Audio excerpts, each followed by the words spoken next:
Hello everyone. In this video we are going to discuss the second problem of our week 1 problem set. So this was a number theory problem and it says that for every positive integer n you have to show that sigma 1 over 1, sigma 2 over 2 dot dot dot till sigma n over n, this summation is lesser than equals to 2n, where sigma n is the sum of the divisors of n.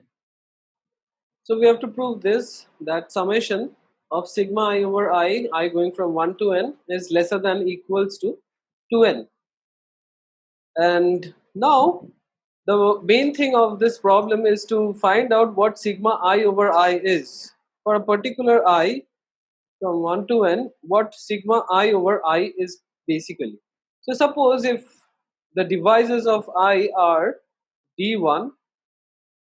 d2 dot dot till dk, so it will be the sum of all those divisors, so dk by I, and we can write this as 1 over I over d1 plus 1 over I by d2 plus dot dot dot till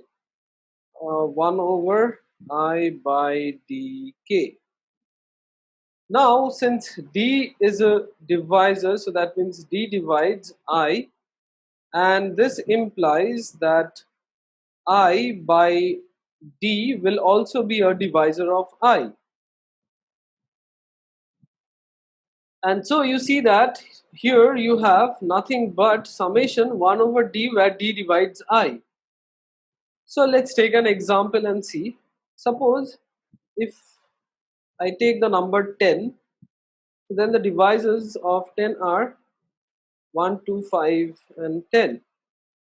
And if I divide them by 10, then I get 1 over 10 plus 1 over 5 plus 1 over 2 plus 1 over 1. So you see that this is nothing but 1 over d, where d divides 10. And also if you notice that since d divides I and I by d is also a divisor of I, so what happens to I by d, that is a divisor of I by I, and this is nothing but 1 over d, and that is what is happening here. You're getting sum of 1 over the divisors, and so our inequality boils down to,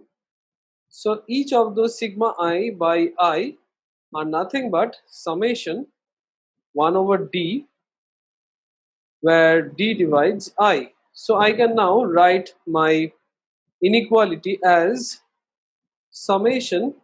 so sigma 1 over 1 will be 1 summation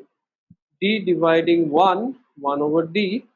sigma 2 by 2 will be 1 over d, where d divides 2, and this will go till sigma n over n, that is 1 over d, where d divides n, and we have to show that this is lesser than equals to 2n. And now what our main objective is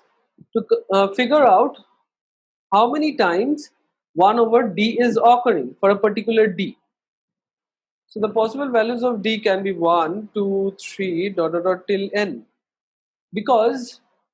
I divides itself, and so I is a divisor of itself, and so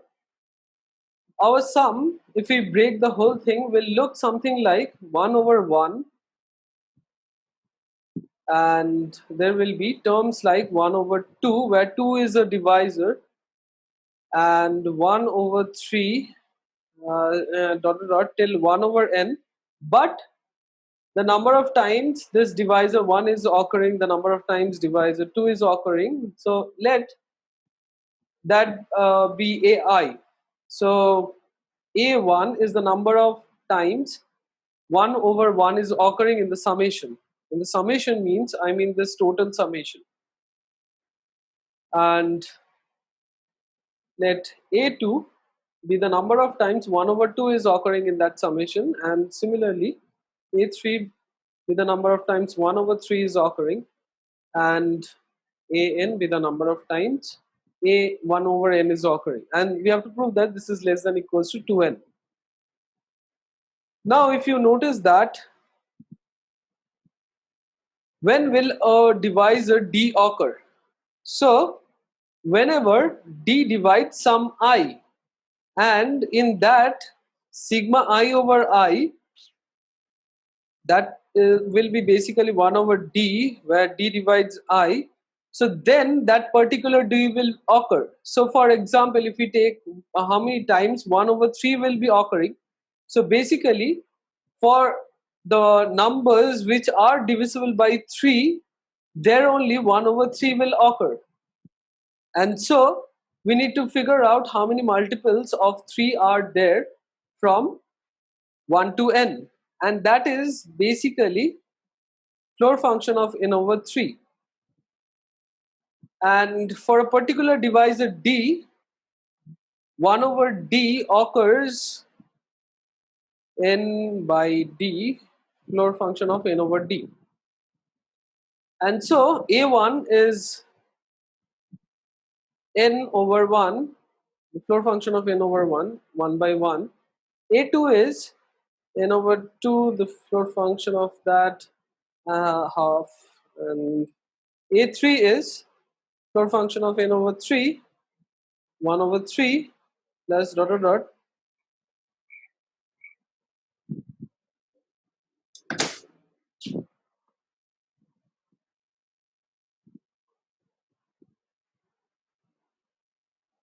till an, and an is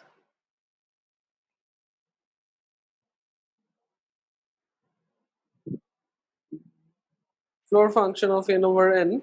1 over n, and we have to prove that this is less than equals to 2n. Now we know that floor function of n over d is lesser than equals to n over d. So 1 by d times n over d, this can be written lesser than equals to n over d times 1 by d. So now the LHS of our inequality, that is this part, becomes lesser than equals to summation n by d square, where d is running from 1 to n, and so this is equals to n by 1 square plus n by 2 square plus dot dot dot till n by n square, which is lesser, so which we have to prove that it's lesser than 2n. And so if you cancel out the n from both the sides, so you have to basically prove that 1 by 1 square plus 1 by 2 square plus dot dot dot 1 by n square is lesser than equals to 2. And for those of you who knows that the sum of 1 by n square, summation n is in n, this summation is equals to pi square by 6, and they can straight away say that this summation will, since pi square by 6 is lesser than, strictly lesser than 2, so this summation will also be lesser than 2. So for those who doesn't know that this summation is pi square by 6, for them you can simply, you see that this is 1, so you take it on the other side, so you have to basically prove 1 by 2 square plus dot dot dot 1 by n square, this is lesser than equals to 1, and this LHS is lesser than equals to 1 over, now I am replacing one of the 2's by 1, so I am making, and the other 2 is remaining, so basically I am making the denominator smaller, so as a whole the number is becoming greater. And the next one will be similarly 2 times 3 and continuing till n square, that is n into n minus 1. And now if you break this up and you see that it will be nothing but, if you do partial fraction, so this will be 1 by 1 minus 1 by 2 plus half minus 1/3 plus dot dot dot till 1 over n minus 1 minus 1 over n. And so you see that this is 1 minus 1 over n, and this is strictly lesser than 1.